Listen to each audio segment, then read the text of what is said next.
Salut la team! Aujourd'hui, on part en mission pour dompter l'électricité. Et vous allez voir, c'est beaucoup plus simple que ça en a l'air. En fait, c'est juste comme de la plomberie. Allez, on plonge direct dedans.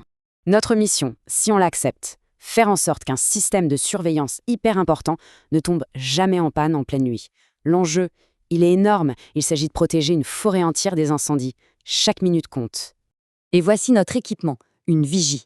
C'est une tour de surveillance qui peut repérer le moindre départ de feu à des kilomètres. C'est notre œil dans la nuit, et elle n'a pas le droit de se fermer.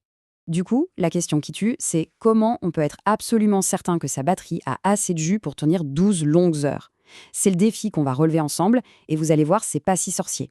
Pour réussir, on a une arme secrète, une image toute simple qui va tout vous faire comprendre. Préparez-vous, on va complètement changer la vision d'électricité. Oubliez les électrons compliqués et imaginez un simple circuit d'eau. Ouais, l'électricité, c'est juste de la plomberie. Alors, ce qu'on appelle la tension, en volts, c'est tout simplement la pression. Imaginez que vous appuyez fort sur un tuyau d'arrosage. Logique avec force, non? Voilà, c'est ça la tension. C'est la force qui pousse le courant. Ensuite, on a l'intensité, mesurée en ampères. Ça, c'est le débit. C'est juste la quantité d'eau qui passe dans le tuyau à chaque seconde. Un petit filet d'eau, c'est une petite intensité. Un gros torrent qui déboule, c'est une forte intensité. Facile? Et enfin, la capacité de la batterie, en ampères-heure. Ça, c'est juste la taille de votre réservoir d'eau. C'est logique. Plus le réservoir est grand, plus on peut faire couler l'eau longtemps avant qu'il ne soit vide. Et voilà, le grand secret. Regardez bien ça, ça résume tout. La tension, c'est la pression. L'intensité, c'est le débit. Et la capacité de la batterie, c'est la taille du réservoir. Avec ces 3 idées en tête, on est invincible. Bon, maintenant qu'on a le code secret, on passe à l'action. On va mettre les mains dans le cambouis et calculer exactement ce dont notre vigie a besoin pour passer la nuit sans problème. Ok, voici le système qu'on doit alimenter. Comme on le voit sur le schéma, il y a 2 systèmes, avec chacun une caméra et un moteur. Chaque appareil va tirer un peu d'eau de notre réservoir. Notre but, c'est de savoir combien d'eau il faut au total pour tenir 12 heures. Et pour ça, pas de panique, le plan est hyper simple, en 3 étapes. 1. On calcule le débit total qu'il nous faut. 2. On multiplie par le temps, donc 12 heures. Et 3. On vérifie si notre réservoir est assez grand. C'est parti! Allons-y pour la première étape. On doit d'abord savoir quel est le débit total dont notre système a besoin pour bien tourner. C'est simple, il suffit d'additionner les besoins de chaque appareil. Regardons les chiffres. Chaque système a une caméra qui consomme 0,7 ampères et un moteur qui consomme 0,5 ampères. On les additionne, hop, ça nous fait 1,2 ampères par système. Et comme on a 2 systèmes identiques, on multiplie par 2.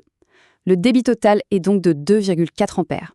C'est la quantité d'électricité qui doit couler en permanence. Parfait, on a notre débit. On passe à l'étape 2. Maintenant qu'on sait combien d'eau coule tout le temps, on va calculer la taille du réservoir dont on a besoin pour que ça tienne pendant nos 12 longues heures. Et là, vous allez voir, le calcul est d'une simplicité, mais incroyable. On prend notre débit total, 2,4 ampères, et on le multiplie par la durée, 12 heures. On sort la calculette et voilà, 28,8 ampères-heure. C'est la taille minimale de notre réservoir. Et voilà, mission accomplie la team, c'est gagné. Le calcul est terminé, on sait maintenant exactement ce qu'il nous faut pour que notre vigie tienne toute la nuit sans broncher. Le chiffre magique, c'est lui, 28,8 ampères-heure. Mais ce qui est important, c'est pas juste le chiffre, c'est de comprendre comment on l'a trouvé. On a transformé un problème qui avait l'air super compliqué en un simple calcul de plomberie. Mission réussie. Concrètement, ça veut dire quoi? Ça veut dire que pour notre mission, on doit choisir une batterie dont la capacité, la taille du réservoir donc, est d'au moins 28,8 ampères-heure. Si on en prend une plus petite, c'est la panne assurée avant le lever du soleil. Et ça nous montre un truc essentiel. En technologie, les maths, c'est pas juste pour se faire des nœuds au cerveau. C'est un super pouvoir. C'est l'outil qui nous permet de construire des choses qui fonctionnent pour de vrai et d'être sûr que notre système ne va pas nous lâcher au pire moment. Allez, pour finir, une petite question. Maintenant qu'on a le secret pour calculer l'autonomie, quel objet de notre quotidien on rêverait de rendre complètement autonome? Un truc qui marcherait pendant des jours, des semaines, sans jamais avoir besoin d'être rechargé. L'imagination, c'est notre seule limite, et la technologie, c'est l'outil qui transforme ces rêves en réalité.